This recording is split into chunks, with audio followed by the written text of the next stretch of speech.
Rounds 2 and 3 of the 2024 ABB FIA Formula E World Championship brings us back to Saudi Arabia. We're in Diriyah on the street circuit at the UNESCO World Heritage Site for rounds 2 and 3, the double in Diriyah. The track is very challenging as well. It is a total of 2.495 kilometers, a start and finish line offset here as well. From turn 5 all the way down to turn 14, it's almost like you're running a bobsleigh, single file downhill, very limited overtaking zones. The attack mode activation's on the outside of turn 19. Turn 18 is the first corner on the track when the lights go out. It's going to be a very interesting E-Prix here. 2 races under the lights.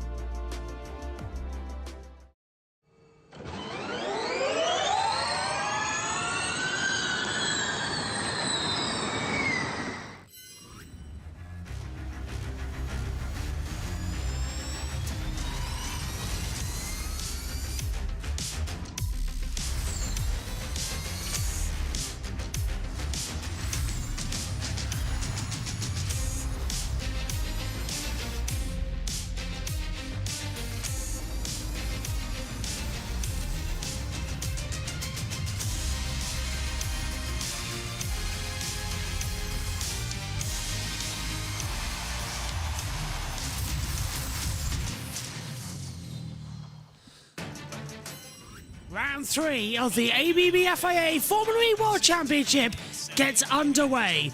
One day after the drama of race 2 in Diriyah, which saw Jake Dennis dominate the first part of the race, and then a fight for second between 5 different drivers, all leading to Vern and Cassidy completing out second and third. Evans down into 5th position. Good morning, everybody. Well done for getting up or staying up wherever you are in the world, and welcome to free practice 3 for the 2024 Diriyah E-Prix. We've had a qualifying, we've had a race. Now it's time to go back to a 30-minute practice session before we go into the second qualifying for today's round 3 and the second race later on. Track temperature 31 degrees, air temperature 21 degrees, humidity at 32%, 35% chance of rain as always. It's 10 degrees cooler than what we had here yesterday around the circuit, and it's only due to get colder throughout the day. Dennis won yesterday. Verline and Dennis 1-2 after Mexico and Saudi Arabia. How like the start of season 9? Can Dennis do the double like Verline did last year? Parallels between the two looking good. Then we move on to Sao Paulo in Brazil on the 16th of March, followed then by Tokyo on the 30th. April sees double in Misano and Monaco. May sees Berlin going over as well to Shanghai. Then we go to Portland and the UK and London at the XL at the end of July. Jake Dennis dominated yesterday from Vern and Cassidy, but it's Pascal Wehrlein who leads the title by 1 point to Nick Cassidy, with Wehrlein on 32, Cassidy on 31. So it's a very close title fight already. Let's say good morning to our guys in the box. Tom Brooks, alongside Andre Lotterer, Corinne Chandnock, and Dario Fanchiti. Berlin back in 2023. Also a good race for this man here, Sam Bird, as well, Andre. He made some really stonking progress up the field. This Diriyah E-Prix circuit, though, is a real driver favourite. We saw trains of cars, effectively, during the race, running nose to tail with one another. Talk us through the unique challenges of this 2.5 kilometre track. Yeah, it's a big challenge driving alone already, but then in the pack it's even more. So turn 1 until turn 14, it's non-stop going left, right, up, down, and yeah, speeding up through 8 and 9, and then more to 11, then braking again for that last section there. Then you're accelerating into a 16, which is a lap time sensitive track, corner that goes onto the main straight. And yeah, overtaking opportunity there in 18, and then try to hit the brakes right and over the line after the 21. But yeah, it's amazing track and very fun to drive. Yeah, very much looking forward to seeing the drivers tackle it once again here in Saudi Arabia. You can see the sunshine is out. It's just before 1 p.m. local time here, so it's probably about the hottest it's going to be all day at this particular point. 21.5 degrees, as I said, significantly cooler than we had at this time here yesterday. So obviously the drivers have had a round here. We've had a race here. We know what the sort of form book was yesterday. Does that necessarily mean it's going to translate into the same thing here today? Not really. I think it's going to be tougher to do well because if you had a little advantage yesterday, you had it, you know, and the other ones that were not that well sorted, they will be closer to the ones that were sorted. So I think the gaps will be smaller and it will be a tougher business today. Yeah, this is Getting all set then for the green light to go on for free practice 3 here in Saudi Arabia. The cars will venture out onto the circuit. They already know their way around, but we've got to have another 30 minutes dictated by the rules, and the teams won't deny that, especially Sasha Fennestrad, who yesterday retired from the race after having suspension damage at the opening lap. He was 8 laps down, but then eventually had to pull in on the end of lap 32. Green light goes on, and we're underway here in Saudi Arabia for the third and final practice session. Overcast clouds at the moment over the circuit. Hopefully we won't get rain, but the track a little bit greasy from the overnight rain that we had, so it's washed a little bit of the rubber away. And the sand naturally blown back onto the circuit. So this is going to be a lot of interesting ones. Hello to SHT in the Twitch chat. Massive win for Jake Dennis yesterday. Absolutely. Coming in as well. That's going to be fantastic. SHT, can you let us know when we go to break? Are we still in like a mini screen? Or what happens on Twitch with the breaks? Because we never see, unlike on YouTube. So I've got no idea. And Mitch Evans with a heartbreaking error at the final lap of the final corners that caused him to drop from battling for second and drops to fifth. Let's hear from Dennis quickly. to open his checkbook, Team Radio. It's not too bad. It's almost got a bit of a layer of dust, but it's much better than yesterday.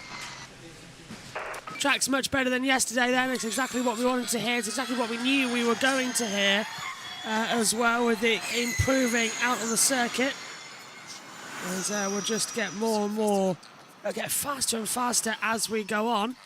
Josh T's joined the back of the box. I'll let him get ready, and then we'll pop his camera on in the comms box down in the pit lane. He'll be with us in the racing earlier on today. There he is. I'm sure this could be quite interesting. Hello, Josh. Can barely see you. You've got very. Don't know if your camera. As Wi-Fi froze, I don't know. Morning, Josh. Can you hear me? Usually that's a no, so that's always a problem. But anyway, first lap times. Oh, there we go. Hello, Josh. Can you hear us? Hello, you are breaking up a little bit. I can hear you now. Are we good? Is it working? Do we have to send out the search party? Hello? Right, we know the issue. The Wi-Fi cable's not in. Let's pass back over. John O'Reilly, notwithstanding, having a fair amount of energy actually left over from the course of the race at 3 or 4% of the checker flag. Given the race was flat out, we should be expecting much the same today, given that we're running 2.5 kilometres less distance. Yeah, like I said before, it was not flat out for the guys at the front. So you saw that, you know, Jake spent quite a bit of energy to do the overcut and get to the front, and then he had to manage. That's why the pack came back. And then they were fighting too and trying to attack and burning as well. And then they were kind of evened, and that's how you saw Jake getting a big gap, still managing the energy. But I think, yeah, today it will be less energy management, so you will see drivers push more and will be even taking more risk to overtake.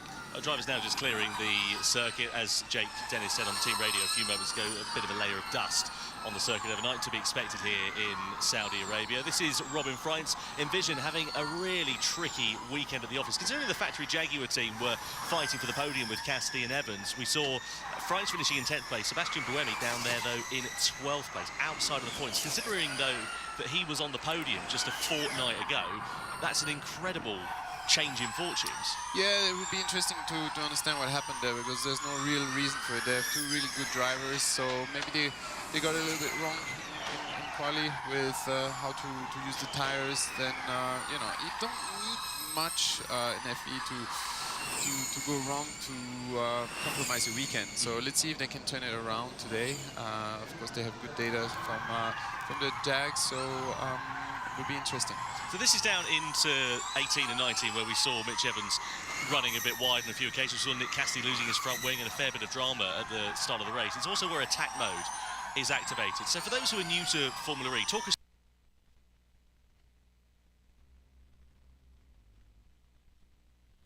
Oh, we apologise for the loss of commentary and TV pictures. We're back now. How much will be the attack time loss when you go through it? It's mandatory to go twice over it, and then it unlocks for a certain amount of time. Yeah. Next week, cut out, build, push, cool down 350. Yeah, the engineer here telling Jake, giving him some guidance what to do. Meaning out building means warming up the tires and then going for a push, cooling down again and going for another push, and then also simulating the qualifying power with the 350. But yeah, back to the attack mode, and then you try to lose the least amount of time. So there's some code messaging that you try to be only losing one place or two places, and it's a very strategic tool for the race, and as we saw yesterday, that's what was making the drivers gain or lose places. Yeah, that's what we saw with Jaguar, wasn't it? The two drivers trying to work together. I think there was a bit of debacle on the team radio, shall I put it, for Mitch Evans. He was sort of saying, oh, you know, I'm not actually sure that this is the right strategy. Yeah, we're going to lose some TV pictures at the moment as well, as we've got Because, a bit of an issue in the he and box. Nick Cassidy Keep were coming back. exchanging positions, and Nick was saying, look, I'll give the position back if I can get ahead. And it's interesting how effectively they were expecting one of the drivers to play rear gunner at different points in the race. Yeah, that's where you understand you're a professional racing driver working for a factory, and helping each other, it's key there. And you need the trust though, but they did it really well. They played it super smart, and they turned it to their advantage. Yeah, it worked out okay. So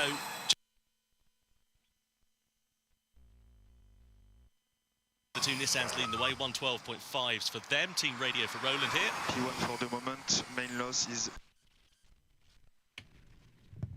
Don't know what's going on with the world feed. We keep losing TV pictures up here in the comms box. So a little bit of an issue from there. Let's finish rounds again. And it is a tricky approach there, because you would like to have a bit of a wider entry and take a better exit, but no one takes that line, so it's dusty there. So you really have to tuck on the inside and carry speed, but still also have a good exit. To do both together, not easy. Yeah, absolutely right. So just looking at the drivers circulating around, building up some tyre and brake temperature and building up their lap times and the confidence in the circuit as well. There's Norman Nato. He was fastest this time yesterday in free practice too. Come the race, it would eventually be a sixth place finish for him, so points on the board for Andretti, but they'll be hoping for more podiums as the season goes on. That's very much the focus for the Andretti team, is to take the fight to Envision and the factory teams for the team's title this year. Yeah, exactly. Definitely, it's always good to have two strong drivers scoring points. And I mean, there's the drivers' championship, which is very prestigious, but for the whole team, it's also very important to be up there. Yeah, absolutely right. So Jean-Eric Vergne just popping himself up quickest of the lot. Bit of a traffic jam emerging as they come through the first sector. It's an incredible run actually from turn 4 all the way down to 14. You're never really straight with the steering wheel, so it's incredible how the drivers are jostling their way through, especially in qualifying conditions. We saw drivers just getting so close and flirting with the limits and correcting the car consistently over the course of the lap. Just amazing car control. This programme is... Yeah, and they've gone to an ad break. Thought that might happen. It's not like we're going to actually have a session without an ad break in it from TNT Sports, are we? Oh, no. Okay, so first times coming on the board then. Oliver Rowland is the fastest, 2/10 to Jean-Eric Vergne at the moment. Then Sergio Sette Camera, Jake Dennis, Eduardo Mortara, Stoffel Van Dorn, Nick De Vries, Mitch Evans, and then Jake Hughes coming in on the bounce as well. Looks to be really strong and close access as well. Apparently USB things have been disabled up here in the commentary box as well. So if you have a clue what's going on, you'll have to let me know, because I have not got a Scooby-Doo. What's happening out on the circuit is TNT have gone for a 5-minute ad break in a 30-minute practice session. Unbelievable sometimes, honestly. I don't know what they're thinking half the time. Hopefully, it's airing another place that we can watch it. It is indeed. So let's pass back over to Tom. I think basically the Oh, with Roger Griffiths. So it's just really reading the track conditions, anticipating a little bit of a cooler ambient, but just business as usual for us. With one lap less today, grid position even more important than it was yesterday, how are you going to nail qualifying? Well, I mean, that's really in Jake's hands. I mean, we'll give him the best car we can. We'll give him the best opportunities in terms of track position.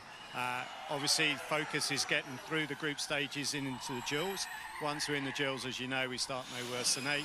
But we've got to be looking at, two things. One, getting as far forward as we can, and then secondly, trying to be on the clean side of the racetrack so we can get a good launch. I think if we look at yesterday's race, our launch wasn't great. We need to improve there, but if we can get him up near the front for the start, then we've got as good a shot as yesterday. But as you say, one lap less, it's going to be a little bit harder to overtake. The pace will probably be a little bit higher than yesterday. Track is gripping up as well, so all of those factors just make overtaking just a little bit harder than it was yesterday. What's the word from the drivers so far in this session? Is it driving the same way as it did yesterday in terms of the dust and the grip? Yeah, I think overnight, I mean, with all the construction going on around us, there's a fine layer of dust on the track, but I think that's quickly dissipating, and we're already way ahead of yesterday's qualifying time. So, yeah, there's a lot of grip out there, or grip to be found at least, compared to yesterday. So, anticipating qualifying being a fair bit faster than it was yesterday. So, just got to keep trying. Well, the podium was great yesterday. It's going to be even bigger today. Backstreet Boys are in the house. I'm sure Jake Dennis is very excited about that. I'd like to see a good race. I certainly want it that way. Do you? Yeah, I think they're no longer Backstreet Boys, aren't they? Backstreet older gentlemen or something like that. But yeah, I mean, we're just looking for a good win. I mean, a good result. If we can win, that would be great.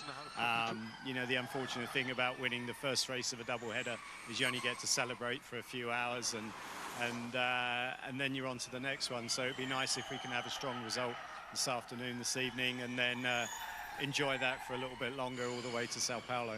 Game on. Thanks, Roger. Thank you.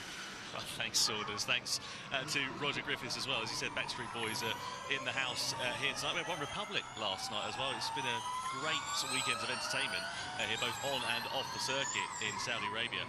It's interesting the point that he made there, actually, about the track gripping up. Lap times are already faster than we saw in the race yesterday. Exactly, yeah. An 11.3 for Jean-Luc Verne. That's almost a second faster than yesterday's qualifying lap time, and we will see the lap times even go faster. So I reckon in the 110s, and it will be also interesting to see who it suits better with different car setups from different teams. Yeah, that's Dan Tickton just exploring the limits of turn 18. Pretty cool.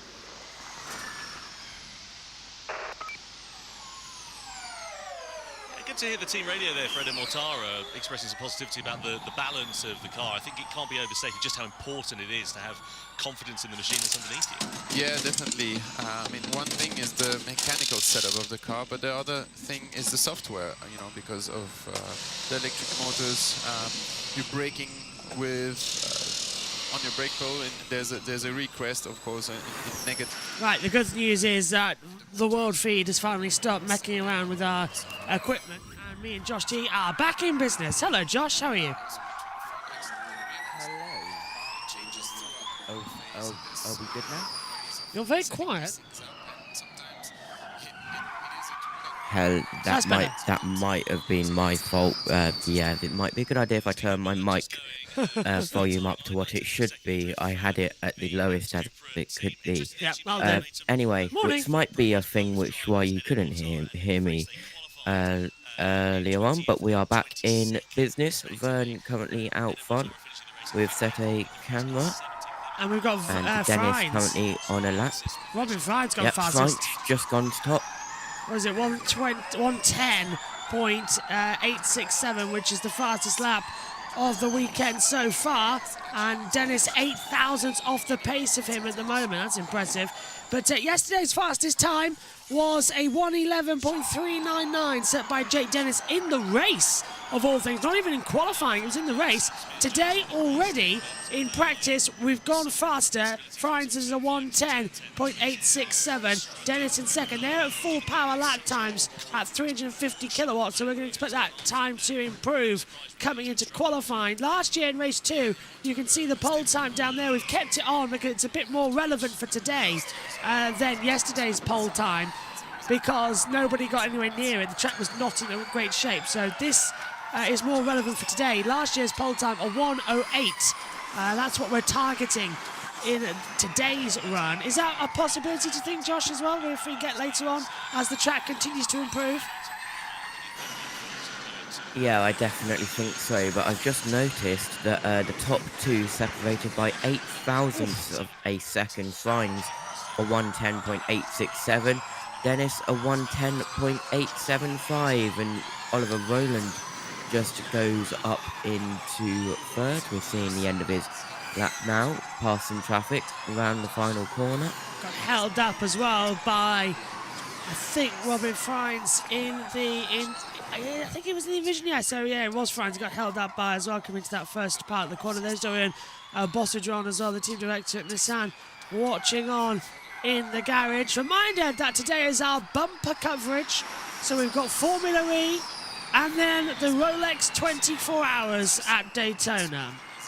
A lot of broadcasters joining us for that one as well, including some new members to the team that you'll be seeing during the broadcast as well. I'm very much looking forward to it. I think it's about 9 people throughout the 24 hours. Let's have Team boss Alex. Now, yesterday, Sergio Setticamera was just on fire. That's a very good result for the team. Yeah, great qualify, get into the duels, P4. We managed to score P9 at the end. We knew the race is going to be a bit more difficult because before we got new powertrain for next season, which is well under development. We knew this year we don't have much better hardware. So we focus in maximizing our one lap pace, start as forward as possible. And yeah, I think Sergio did well in the last 10 laps for defending. In this track, it's more difficult for overtaking, so it worked well a little bit for us. And Sergio did a great job in the last few laps, losing a toe and smart in using the energy to defend. So I think I'm happy for the first point scoring in the season.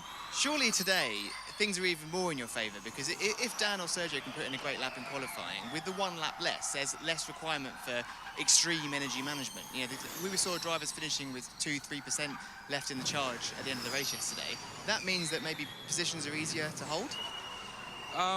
Maybe, but I would expect it will be quite similar, because the grip of today, the second day, will increase, which means you will consume more energy because you got more time that you can put it down.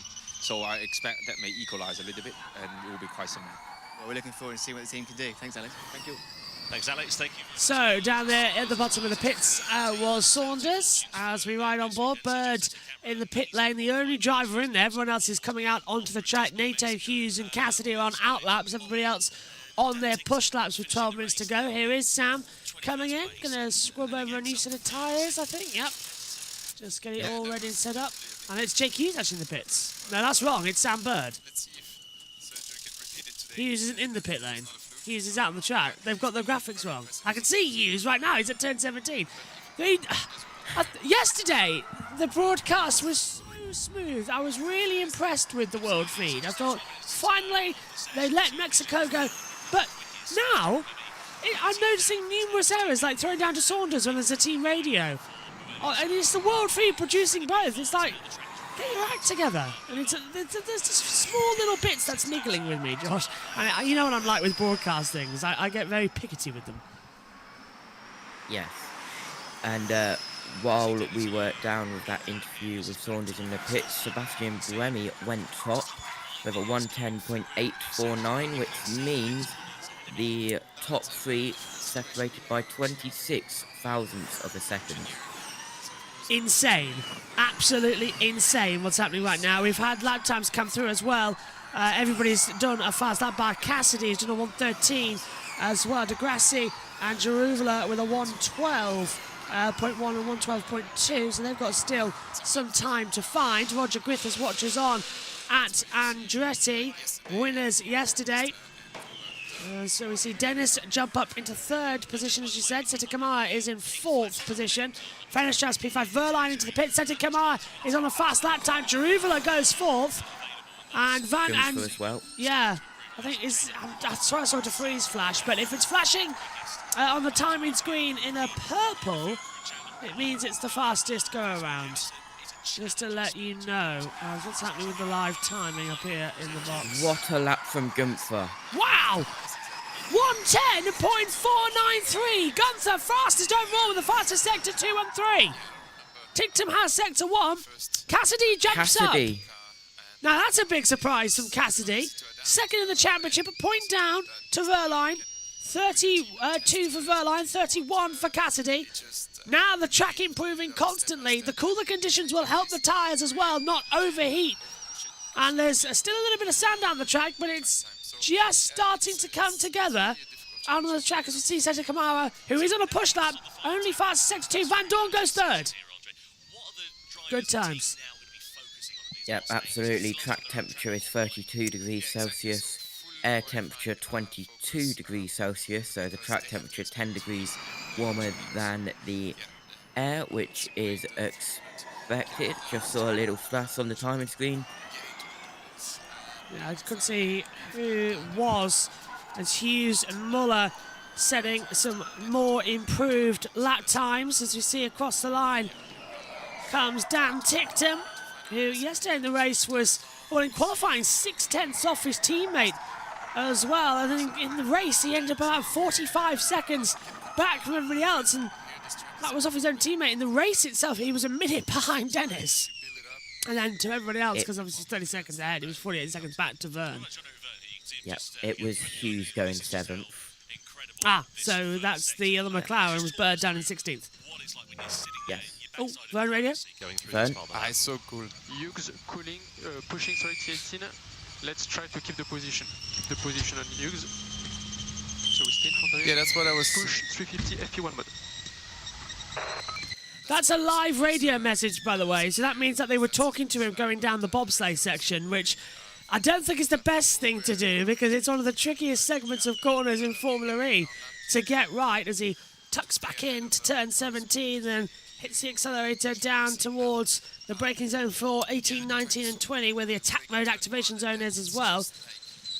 But Tictum goes up to 12th position in the ERT ahead of his teammate Sergio Seti Kamara, so Dan Tictum can look good. There's a bet going on, by the way, as there's the winner's trophy. So there's 2nd place trophies from yesterday with Vijonic Vern and the Julius Baer pole position trophy from yesterday. Vern goes top, 110.362.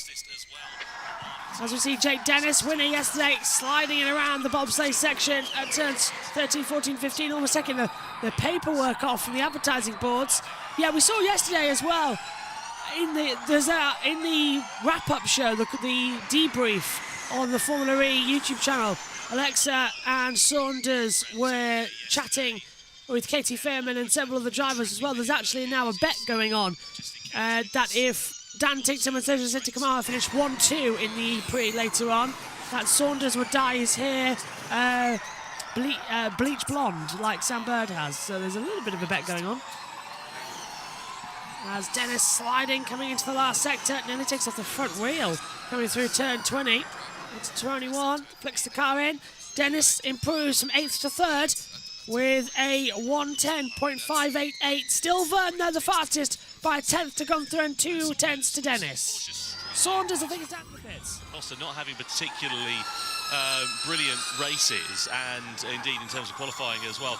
Have you got any insight into why they've been struggling so much here in Saudi? I mean, tell me about it, Tom. I'm sitting here in the Porsche garage. I think they're about to do a tyre change. I'm scratching my head, just thinking, where has this drop of performance come from? You know, we're talking about Antonio Felix da Costa, the driver that won the first ever race here, and of course Pascal Verlaine winning both races last season here. And yet yesterday, P8 and P16 was the best they could achieve. And now, you know, we're currently running P17 and P22 in this free practice 3 session. So I don't know if it's a setup problem or if it's a pace problem. It certainly shouldn't be an energy management problem. But you, Andre, perhaps you can tell me why. But I don't understand what's going on here. I'm now thinking, how is it going to be possible today to see Pascal back on a podium like he did so easily last season, or Tom, you're going to hate this one, are we going to see Dak Street back? I don't know, you tell me. That's a pound in the jar right there. Right. That's This is all where I that have is. to be really careful in what I say, because I'm still employed by Porsche. But I think from what I heard, the drivers complain a bit by rear stability. So let's see if they improve that. But yeah, it'd be interesting to see the differences in setup that is there between Andretti and the Porsche team. There are different philosophies, and see how they analyze that. I mean, for sure, they looked at what happened yesterday and learned from that. But it's not the end of the session yet, so I'm sure they're gonna bounce back. Two good drivers, and we know Pascal can do it here, but also Antonio. So, but yeah, you need everything to go well, and sometimes it's just it doesn't take much, No, exactly. Da Costa about 1.1 seconds off the quickest lap time set by Jean-Eric Vergne at the moment. Verline, a bit better off for him, just 9/10 of a second away. But in Formula E terms, I mean, that's about a fortnight in terms of a gap, really. Yeah, and especially second day, like I said before, everyone is going to be closer together because drivers are more confident. Sometimes you're on a good day and another one on a bad day, but you learn from that, and you see how it is hard to modulate the traction. Compared to the Gen 2, it takes a lot longer to go full throttle. You modulate it for so long, and you play with the limit of the traction for so long. And then if you look at the onboards, most of the teams, they have the LED lights on top of the steering, and that's an indication when they blink for how much slip there's there. And then that's also a tool for you to know that, okay, it's not time yet to go full throttle, on top of what you feel from the car. I had a bit of a whisper. So we'll just turn that down for a second as we see everybody else completing their lap times with less than 4 minutes to go. Just saw what Josh T put in the chat to me about yesterday's practice coverage from IMSA. Over 1,000 viewers. Didn't know that. I haven't looked at the analytics yet. Van Dorn under investigation for speeding in the pit lane. That'll be a fine. But Josh, that was a practice session. Can you imagine how many people are going to join us for the race later? It is definitely going to be a good broadcast, and rest in peace everyone's sleep schedule, including mine. Yeah, I'm literally gone. I know it. I'm not gonna. Yeah. I've got to help a friend of mine on Monday, and I haven't told her that I will have had literally hardly any sleep over the weekend because of this. Hev, if you're watching, you're gonna probably know why.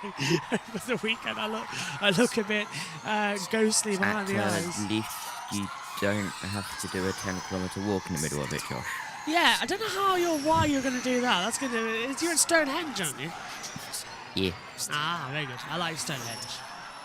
I've gone past it many a time, but never actually stopped off to have a look, which is weird, actually, considering that we've done literally every seaside town in the UK and been nearly everywhere. I was quite surprised. We went to Manchester. I only went to Liverpool, I think, for the first time a couple of years ago. I liked Liverpool, but I like Manchester better. As Fines gets it all out of shape. Oh, American and international viewers have got no idea what we're talking about right now. Which is always quite funny. Sorry about that, everyone. So you've got to remember sometimes that we're international broadcasters, not just in the UK. When we go on about things, you probably sat there thinking, where, when, how? Let's hear from Robin Fries. 2018. Really struggling with the rear span after one lap. Yeah.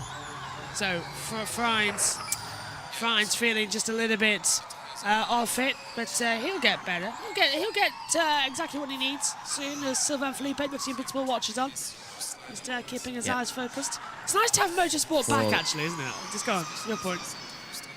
Yeah, it is good to have motorsport back, and for the US viewers, no, we are talking about the UK Liverpool, not the Liverpool New York, and we're talking about the UK Manchester, not the New Hampshire Manchester. Yellow flag for Cassidy, who's just run off down at turn 17. He's got going again, but yeah, good point actually. That's not what we're on about.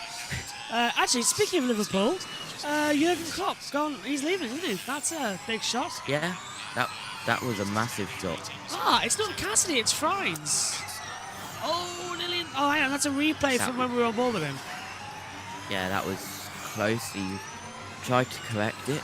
A massive slide and nearly ended up in the back barrier if he continued and wasn't unable to correct it. That's fine. He's having a little bit of an off, but the track is clear at turn 17 now with under a minute to go in practice 3.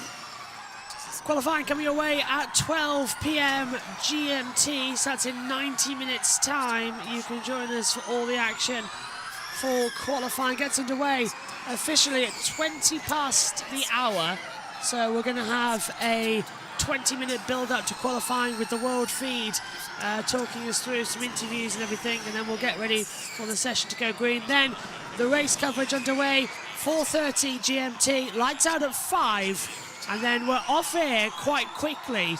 We'll try and get the podium ceremony in, but if it runs late, we'll have to leave you because we've got at 6:30, it is a hard start time for the Rolex 24 Hours because they'll leave the pit lane at 6:30. That's when we'll start our coverage. They'll do their warm-up laps, and at 6:40 p.m. GMT, that's 1:40 Eastern, as well, the green flag will fall and the 2024 Rolex 24 Hours at Daytona will be underway. Checker flag is out here though in third practice. It's Mitch Evans, fastest for Jaguar TCS Racing, 1:10.154. Vern is second, Gunther Rowland ahead of Dennis at the moment though, but several drivers setting their fastest time, including Johan Jaruvela, fastest middle sector. Crosses the line and stays P6. 300.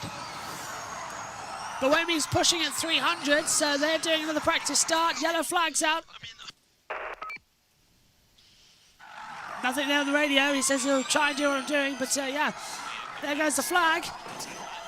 And I don't think Jaruvela improved, no. So Jaruvela set the fastest second sector. Evans has sector 1. Vern has sector 3. Yellow flag's out now for the practice starts down at turn 17 and 18 of the back straightaway, and everybody takes the flag. Evans tops. That's a good redemption arc, isn't it, Josh T, from yesterday? Yep, a 1:10.154, 2 tenths clear, an amazing lap. And I expect Josh will be going a little bit faster in qualifying. I agree. I hope so too, because I'm expecting the duels to be around about a 1:11, and then I'm expecting the group stages to be about 1:11. Then I'm expecting the duels, the quarterfinals and the semi-finals and the final, they'll be in the 1:10s, maybe the 1:9s. But depending on how the track improves, I don't think we'll get to the 1:08 from last year of Jake Hughes, who's at pole position. Let's hear from Dennis. He still has a good chance to... Man, the car is a disaster through turn 19. Oh. It is Tokyo Drift. I don't know what is wrong with it. Dennis saying that it's a Tokyo Drift through turn 19. That's at the attack mode section of the track. Car that was so planted yesterday. Bit early for Tokyo, that's next month. That's in March. Long hold on the red lights I just noticed actually as Bird gets going away alongside. I believe Nico Muller. 3, 4, 5, 1, 2, 3.5, go! A little bit of a bad launch from Oliver Rowland. 1, 2, 3.5, 4, 5 seconds those red lights are on. Gunther's jumped the gun. Now he's going to go line up. Several drivers jumping the gun here. Now Gunther lines up in third position.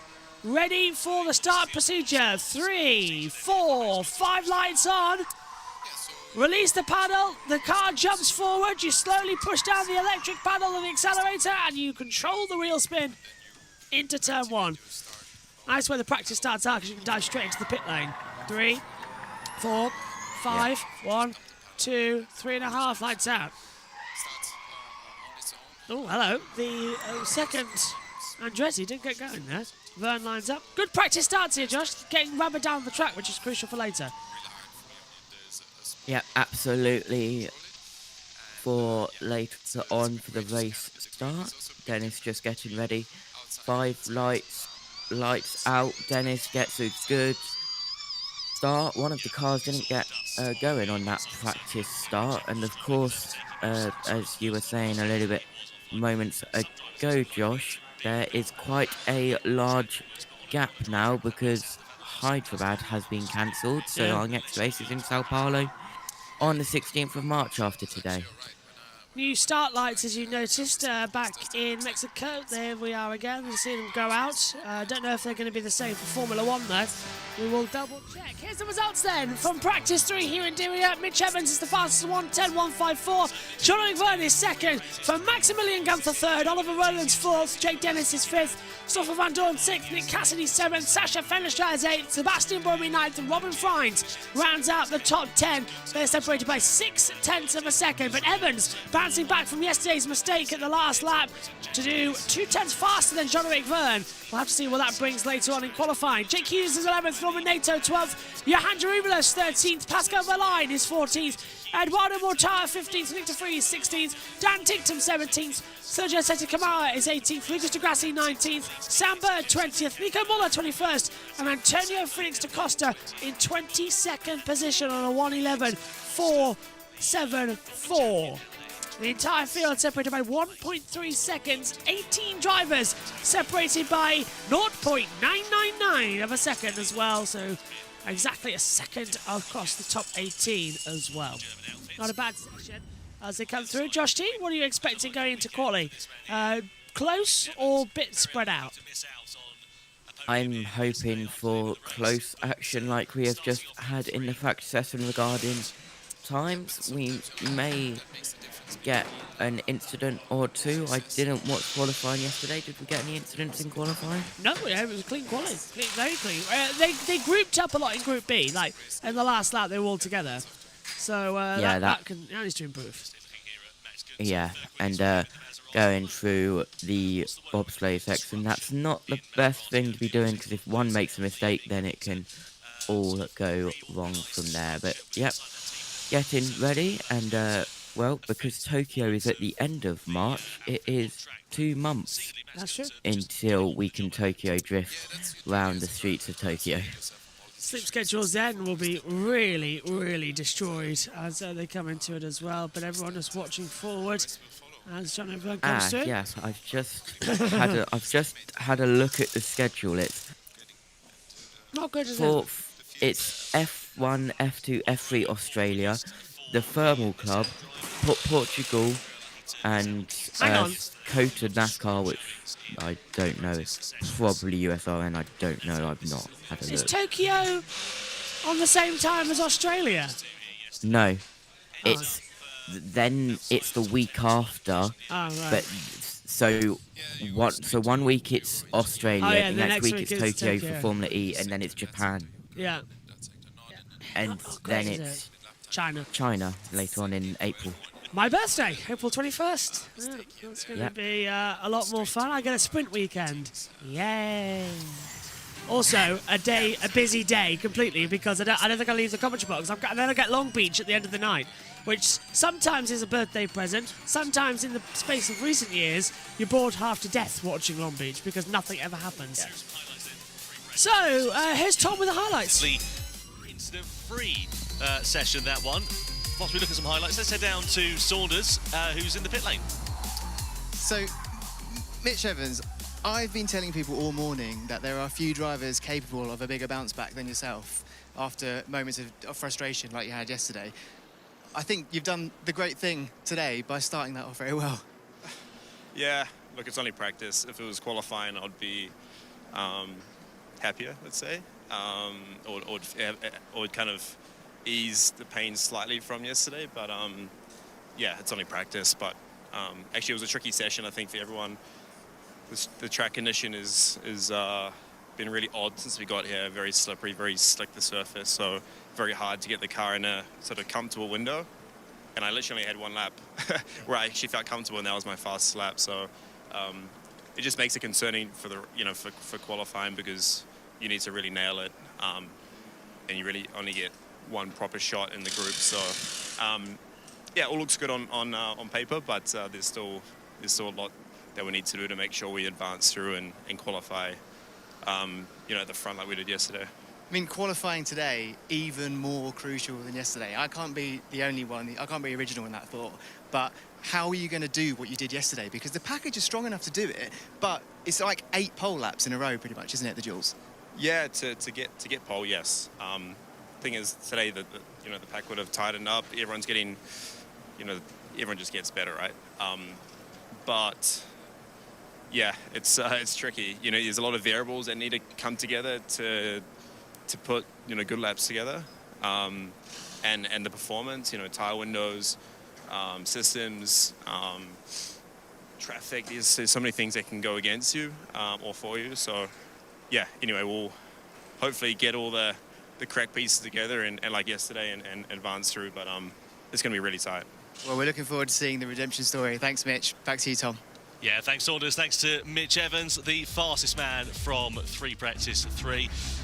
Really interesting session, that one there. It is Jacob. Yep, really was. My thanks to Josh T. My thanks to the world feed of Tom, Andre and Saunders as well. We'll be back in about 90 minutes' time, all ready to go for qualifying for the 3rd round of the ABB FIA Formula E World Championship. Thanks for your company. We'll see you later on. Take care. Bye-bye.